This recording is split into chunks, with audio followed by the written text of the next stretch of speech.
you've sent it out, you've got back some data, and you kind of said to yourself, you know what, there's some stuff that's come up I'd like to interrogate. Do not mention anything about the literature review here. You can't interrogate them anymore because they're gone. It's a fixed period in time. You can use the same information I've given you here. It's essentially mashing, for want of a better word, qualitative and quantitative methodologies and finding sections, as you've seen here, into one.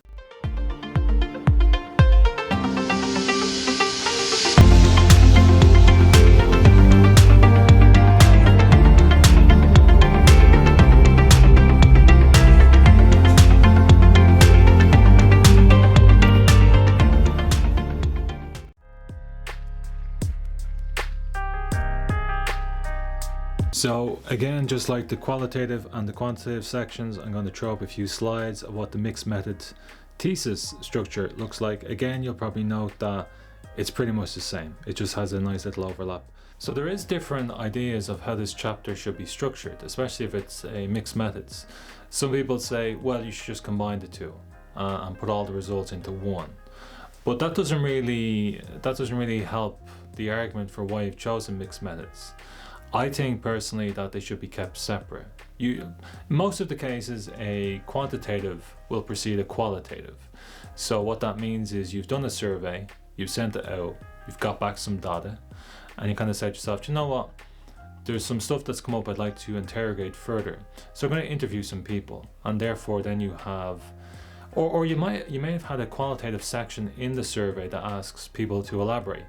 Now that's sometimes hit and miss. Most people, they don't elaborate enough. If they bring up something interesting, you can't interrogate them anymore because they're gone. It's a fixed period in time. But if you go and interview them, you can follow up questions. You can say to them, well, what do you mean by that? Or can you elaborate further on that? So that's sort of how a mixed method normally works in that circumstance.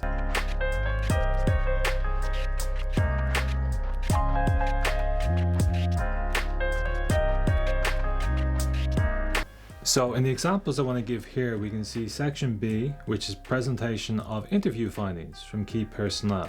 So it's doing the qualitative part first, and as we can see from the earlier examples, look, it's doing the here's a quote, here's a summary, here's a quote, here's a summary, that sort of stuff. In the mixed methods quantitative element of it, we can see here section C, presentation of student questionnaire findings. Again, just like the normal quantitative thesis, you're presenting figures and graphs and you're giving a breakdown of the findings from the questionnaire.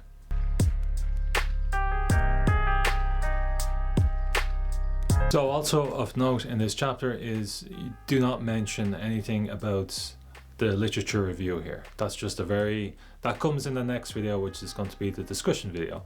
But for now, I will just leave you with that sort of nugget to say, under no circumstances start discussing how the findings are related to the literature.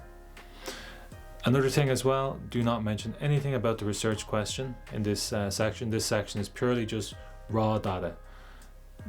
Here's everything that I got from the questionnaire, here's everything I got from the interviews, and that's it. There's no interpretation of it, there's no discussion of it, and there's certainly no mention of how it answers your research question. Because if you mention the lit review in here, then you have nothing for your discussion chapter. And if you mention the research question here, you have nothing for your conclusion chapter.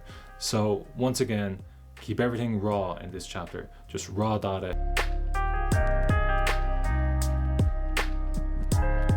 If you look at everyone's thesis over the years in relation to qualitative, quantitative or mixed, they all broadly look the same and they all broadly follow the same structure.